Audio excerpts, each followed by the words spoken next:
Bate-Papo na Saúde está em Brasília para acompanhar mais uma edição do CONAS Debate. A terceira edição do projeto coloca em discussão a crise contemporânea dos modelos de atenção à saúde. Mais um tema que trata de questões estratégicas para a sustentabilidade do Sistema Único de Saúde e para o futuro da saúde pública brasileira. Fica comigo que o Bate-Papo na Saúde vai começar.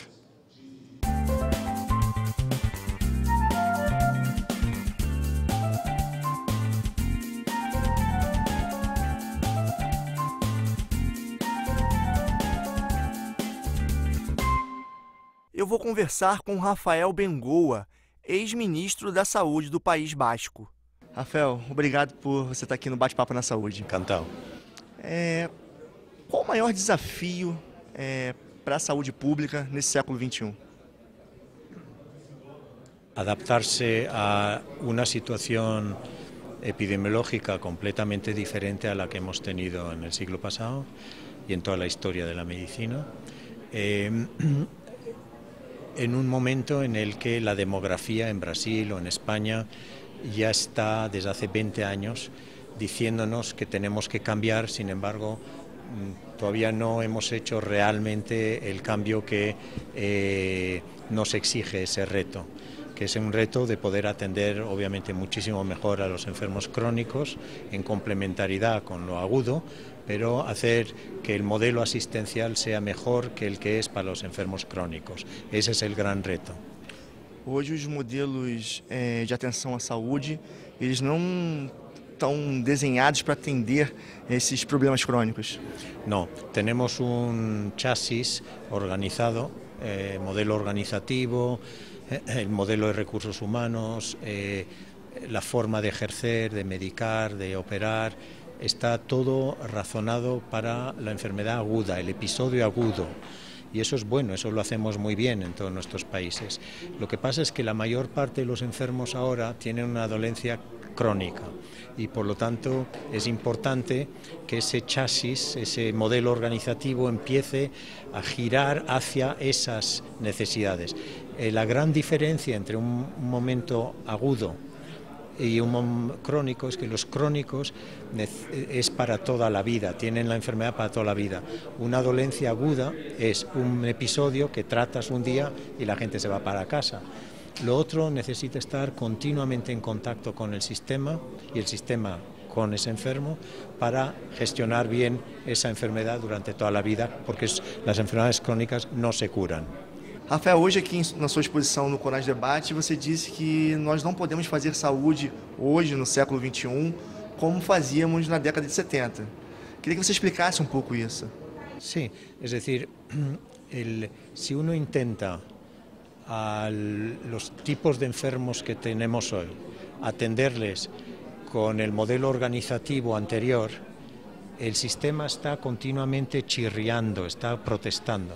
No es la culpa de nadie, simplemente el modelo actual de atención a agudos no está adecuado a lo que nos viene encima y por lo tanto hay que cambiarlo.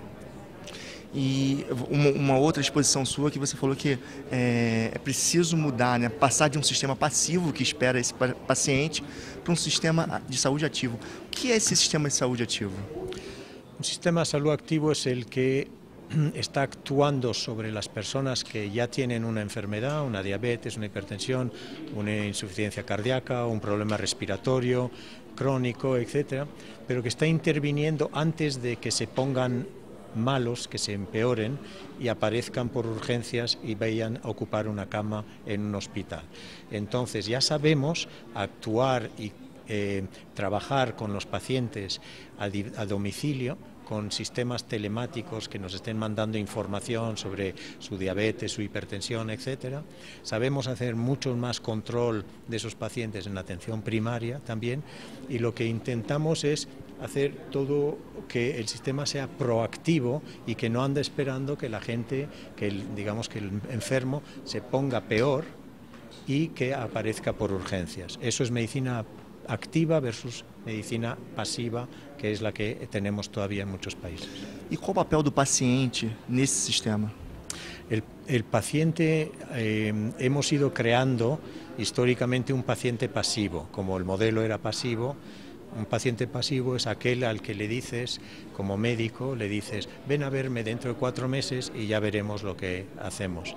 No, lo que ahora queremos es que el paciente durante esos 4 meses, cuando no está contigo en el sector, esté trabajando su enfermedad. Entonces hay que educarle, hay que trabajar con él, hay que ofrecerle servicios para que él sepa qué hacer para gestionar bien su enfermedad cuando no está con nosotros, no solo cuando está en el sistema de salud. E nesse modelo de atenção à saúde, né, que você expôs aqui no CONAS Debate, o gestor, né, os recursos humanos, eles precisam ser capacitados também, né? Sí. De momento seguimos creando un perfil en enfermería, en medicina y otras profesionales orientado al modelo de agudos. Y la universidad todavía no está tampoco cambiando bien.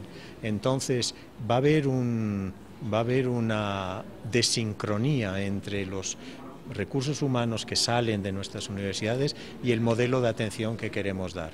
Es muy importante que las universidades comprendan que ya el perfil tiene que ser diferente y tienen que ayudarnos al sector a hacer recursos humanos que coincidan con las necesidades que tenemos, que no son las necesidades que se están educando. Agora, aqui no Brasil, a gente tem uma situação bem peculiar, particular, porque nós lidamos com essa mudança, né, onde as doenças crônicas estão muito presentes, mas também ainda temos uma herança das doenças infecciosas, parasitárias, como a dengue, que ainda mata. Como lidar com essas duas situações? Eso es algo que los de Europa no podemos recomendar, porque no hemos tenido esa doble carga de enfermedad.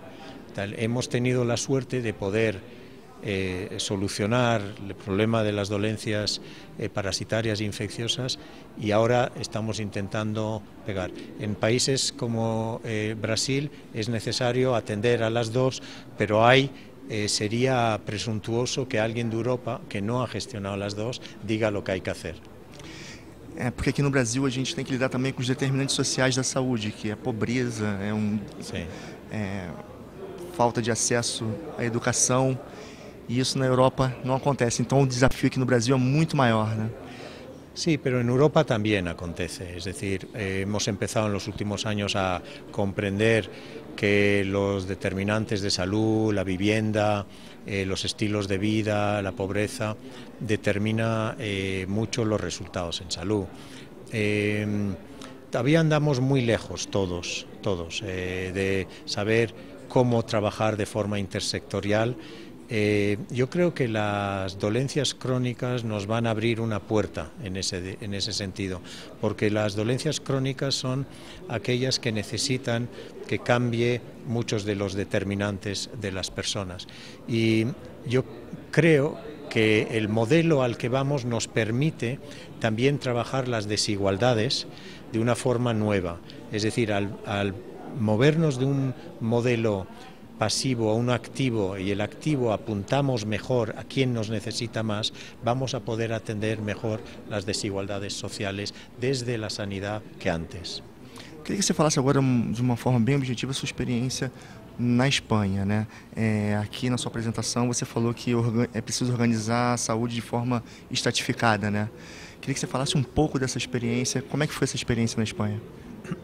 La estratificación es algo que hemos aprendido de los norteamericanos, un método de gestión que se nos da en los seguros de automóvil, la banca, las aerolíneas. En todos esos nos tienen en sus ordenadores, el Big Data, nos tienen estratificados para poder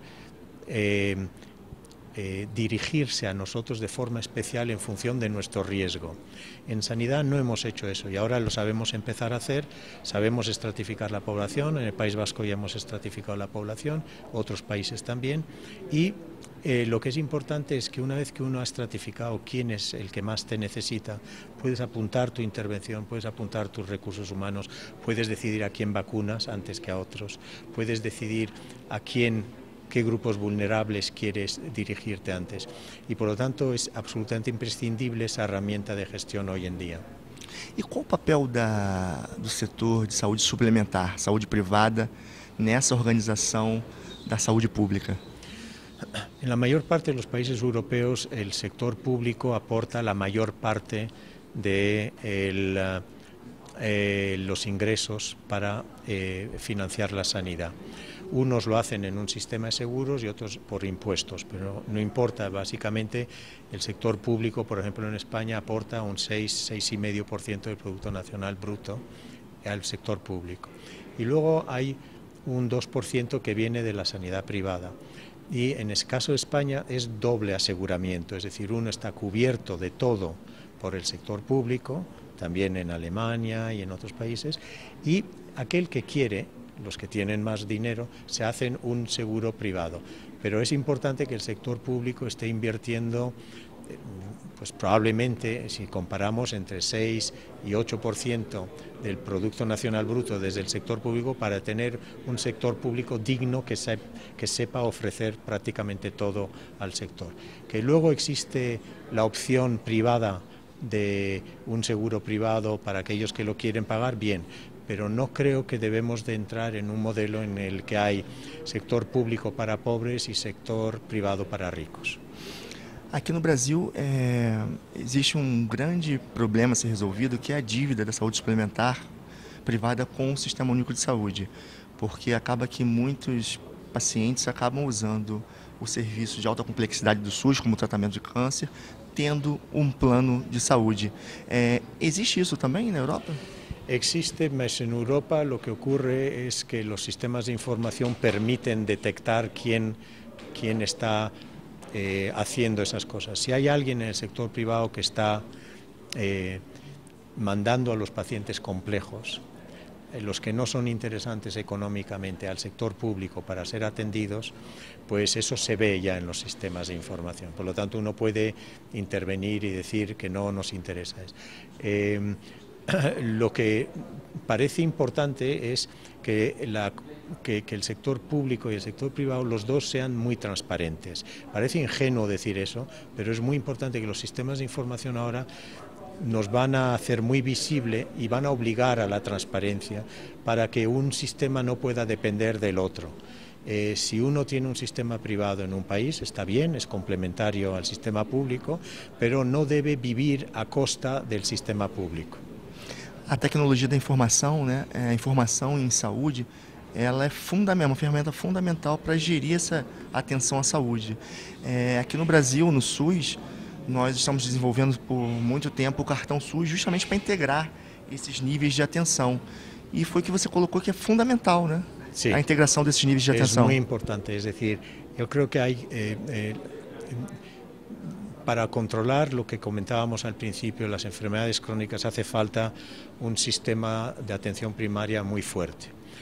Pero también hace falta empezar a ver que el domicilio, las casas, con tecnologías, nos permiten controlar ciertas enfermedades desde casa, mandando información telemática, etc.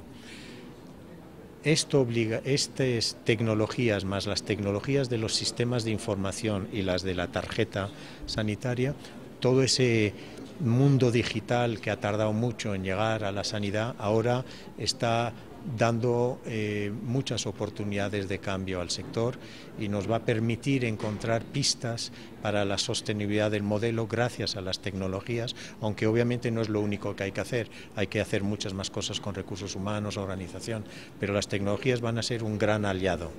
E essa gestão, nesse novo modelo que é preconizado, precisa ser participativa, né? Com a participação de todos que estão envolvidos. Sí, hace falta que la gente empiece a ver que el paciente está en el centro del sistema, pero no en el bla bla en los discursos, sino tiene que ser realmente. Es difícil conseguir que el paciente esté en el centro del sistema, pero hay que empezar a caminar en esa dirección. Uno no va en esa dirección si no están participando de forma coordinada los distintos actores del sistema. Tá certo. O Bate-Papo na Saúde vai fazer um rápido intervalo, mas não sai daí que eu volto com o Rafael Bengoa. Até já!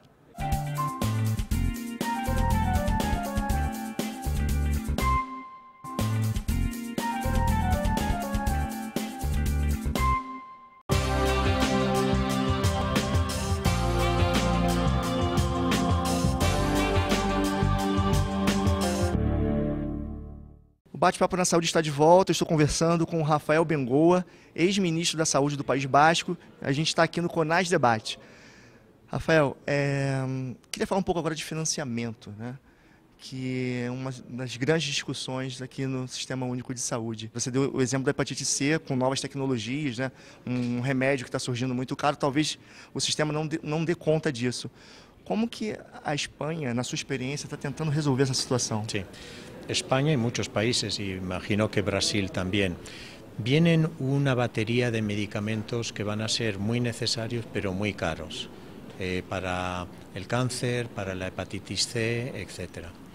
Esos medicamentos no hay un presupuesto en nuestros países esperando quieto y a los que podamos de repente aplicar esos medicamentos los vamos a comprar y los damos, no existe. Entonces hace falta, y de ahí el modelo de cronicidad y los cambios que hemos mencionado, lo que permite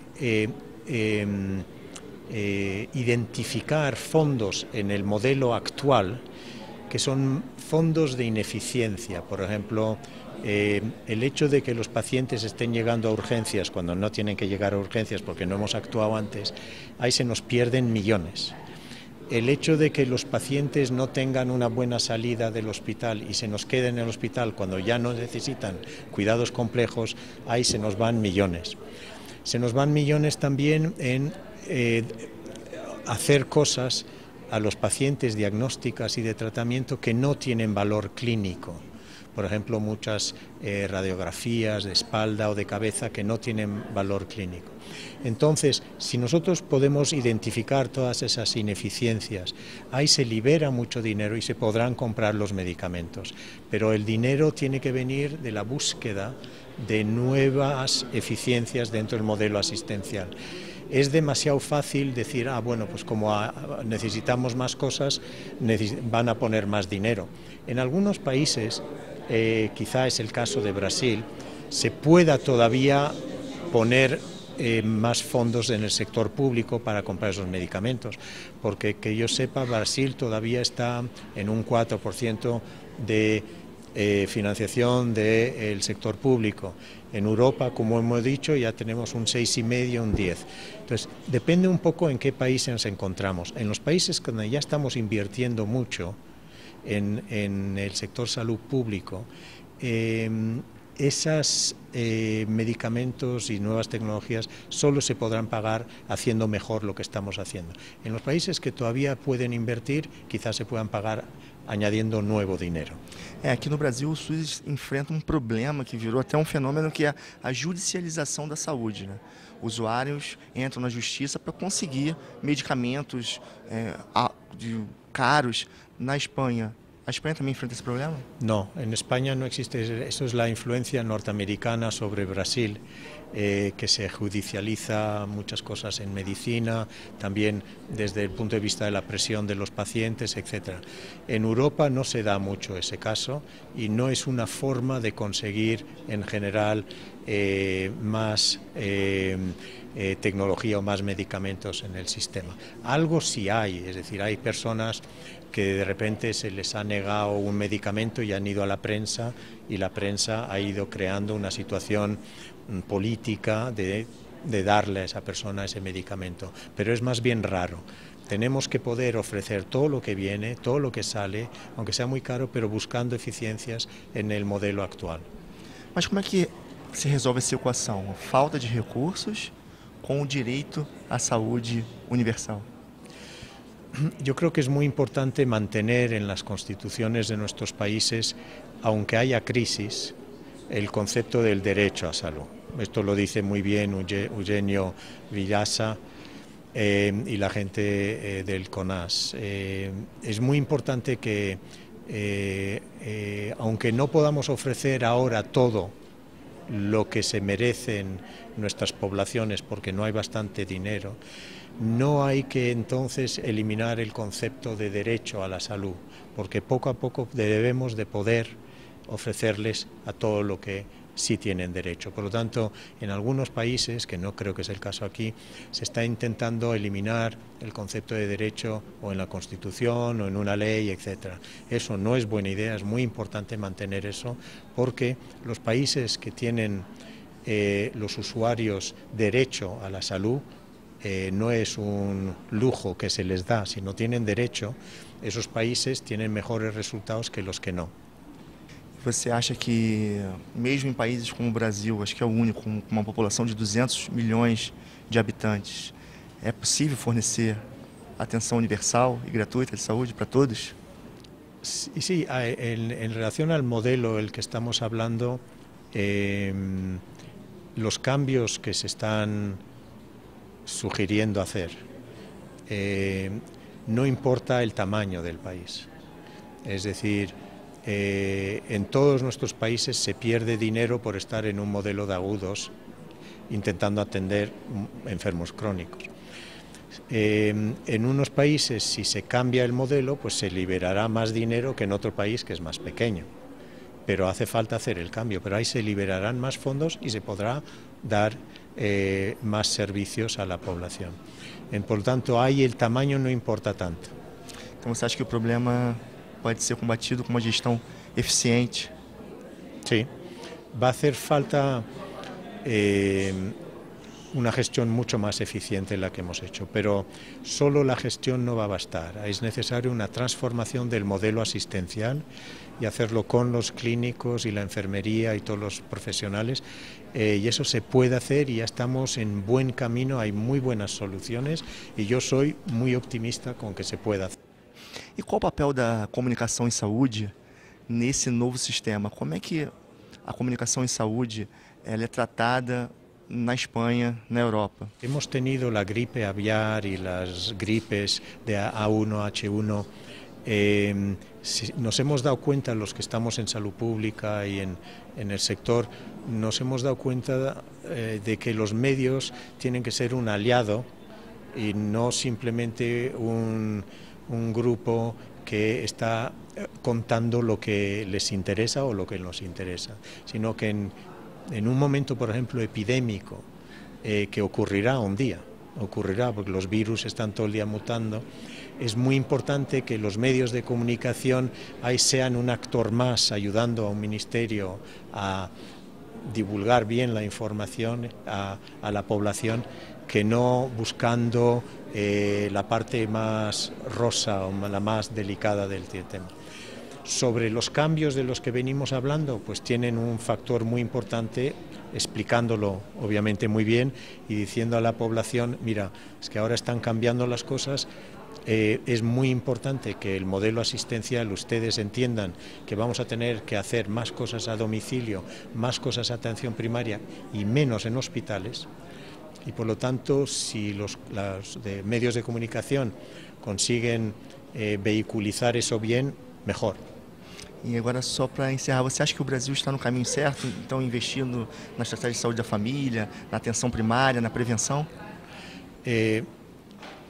No hay ningún país que va a conseguir hacer estos cambios sin una atención primaria digna y estructurada en el país.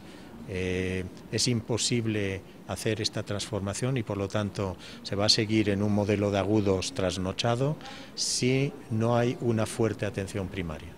Tá certo, Rafael. Muito obrigado por esse bate-papo na saúde. A vosotros, muchas gracias. Obrigado. O Bate-Papo na Saúde vai ficar por aqui. A gente se vê no próximo programa, sempre com um assunto que contribui para a efetivação do Sistema Único de Saúde. Até lá!